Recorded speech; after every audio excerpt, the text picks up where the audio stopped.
Hi folks, welcome back to Technology Review. I'm your host, Mac Jackson Jr. You can find me on Facebook, Twitter, LinkedIn, and YouTube. And starting next month, we're going to be on Blog Talk Radio as well. Blog Talk Radio. Technology Review will be also there, so we'll be simulcasting on both platforms, getting this message out to as many people as possible regarding technology and cybercrime security awareness. In this segment, we call it the Green Energy Technology. What is green energy technology, folks? This is where I talk about electric cars, electric vehicles, electric bikes, and IoT. That's the Internet of Things. That's right, the Internet of Things. So let's go talk about electric bikes. What is an electric bike? Just think of your mountain bike with a very, very powerful but small electric motor. Usually it's on the rear wheel, but there are a lot of manufacturers now are coming up with easy ways to put an electric wheel on the front part, replacing your front wheel of your mountain bike with an electric wheel. It's amazing. You put, well, let me tell you about that. You put the electric wheel on your mountain bike by replacing your old wheel and putting the new one on, but the new one has a built-in motor and a battery built into the wheel. It has the throttle that you connect to the handlebars, and from there it gives you pedal assist. Now what's really cool about this is now you don't have to buy a brand new bike. You could use your regular bike, just replace the front tire.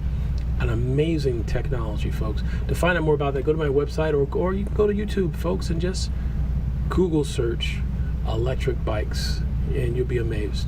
These are inexpensive, and it takes you no time to do this. So there's a lot of manufacturers out there that we're talking to currently as possible sponsors, but we're going to see if we can get one of these electric wheels and put on one of the bikes and do a whole presentation and review of it, product review. So definitely stay tuned for that. But electric bikes, folks, definitely is worth getting into. It gives you a lot more exercise. It's convenient. With pedal assist, that means you can travel further, and it's much healthier for you. So as far as some of the electric bikes, let me give you a couple names out here. Sundors, S-O-N-D-O-R-S, Sundors thin and fat tire bikes. They're now retailing for about $598. These bikes were introduced as a sleek electric bike, right? With impeccable components, clear lines, and lightweight. Defined Sundor with its LCD, a screen, 5-speed electric pedal assist that includes as well Sundor proprietary lithium-ion battery. And all aluminum, folks. Lightweight bikes and amazing bikes. Definitely check them out at Sundor Bikes. Electric cars. Now, on this segment, we talk a lot about electric cars, and all of you know that my favorite electric car I talk about a lot is the Tesla. And now that I got involved with Bitcoin, I think my Tesla may be closer than imagined here. Thanks, Werner. So as far as the electric cars, if you got a chance, have you got a chance, folks out there, to take a look at the Chevy Bolt? That's Bolt spelled B-O-L-T. I got to take a close-up look at one, and I was very pleasantly surprised to find out that it is not a Spark. It's not that little tiny Spark. It is a big, it looks like a good-sized SUV, and it's electric. Amazing. Fully electric, folks. It is definitely going to change. It's the first one out there. It's going to change the way we view electric vehicles, because you can have 238 miles driving this vehicle on a single charge. The other vehicles out there on the road today, you can only get up to 80, sometimes 100 miles to a charge, where you have to plug it back in and wait 3 to 4 hours. Chevy Bolt, the charging time is much less than the ones that are on the market today, but the best thing about it, it's 238 miles to a charge. That is incredible convenient.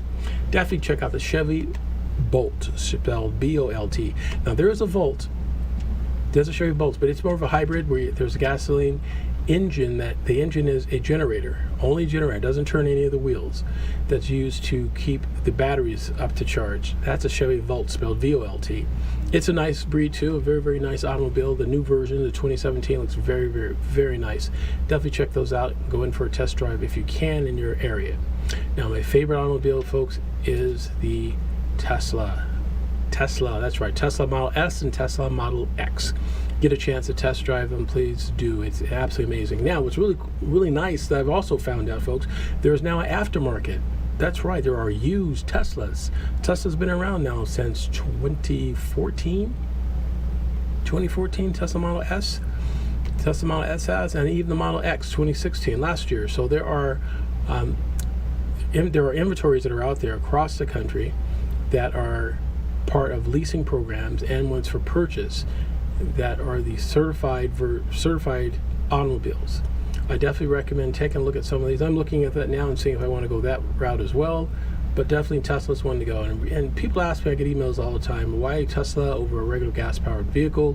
Because folks, besides it being the future where automobiles are going to be, I like the Tesla for several different reasons. One, the technology is absolutely amazing, having that type of technology. But the biggest reason, folks, is to get off of fossil fuel. Absolutely. Having an electric vehicle, it's like our phones. Our phones are not combustible phones. They're battery powered. Same thing with our cars as well.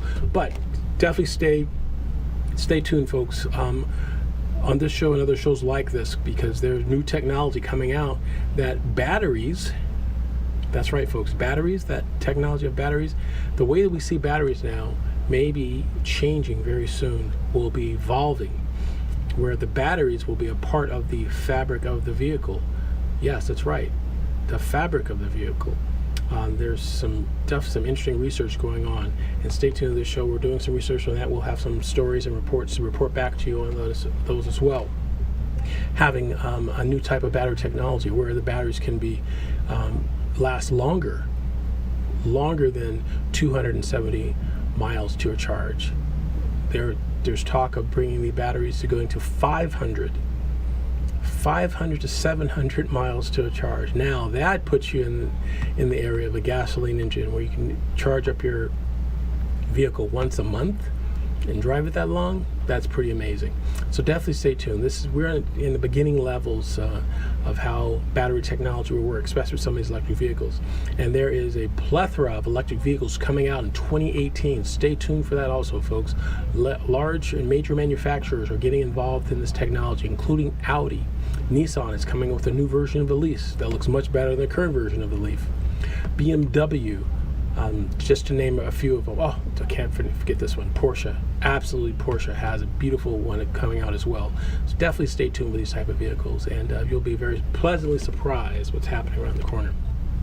As far as our technology with IoT, folks, stands for the Internet of Things. The Internet of Things. And what that means, folks, is it's about products in your home, like your garage door, your thermostat, your security systems that are all connected to the internet, that can be operated wirelessly from a smart device. So in other words, you could be away at work and be able to check in your home by using your smart device. A recent story came out from Amazon that Amazon was looking to have their subscribers, or people who order products for them, to have the drivers of Amazon would have access to their homes, right, by having a device connected to their home, and they'll be able to unlock their door and put their packages inside the house and then lock the door back up. Think about that. Would you like to have someone do that, a delivery person, to enter your home and drop off a package inside your home while you're not there for only 5 minutes and then leave?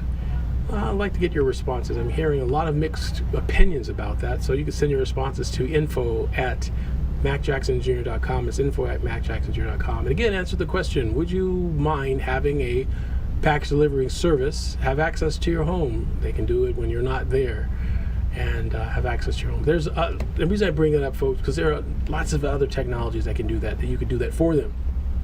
There is one company called Ring that will allow you, when a UPS driver, whoever the package delivery service is, rings your doorbell, you can see it on your phone, open your door with an app that you can open your door from your smartphone, allowing them to deliver the package within your door of your home, and you're watching them as they do it. As they leave, you can click on another button and lock the door. So there's other ways around it as well. But I want to get your opinions. So it's very, very important we talk about this.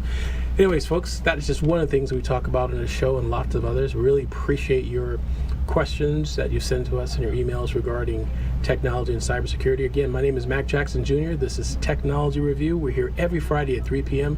Go to my website at macjacksonjr.com. Remember to purchase our book, 1995. It's now on pre-sale. Tell a friend and family about how to protect your family from identity theft and fraud. I want to thank all of our guests we've had today, and our sponsors, and the people who've been part of our show, Scott and everybody else. Definitely appreciate that. We're here every Friday, and we'll be here next week with more information on technology. I'd like to invite everybody to have a great weekend there, folks. Have a great weekend. We'll see you next week here on Technology Review. Thanks, folks. Take care.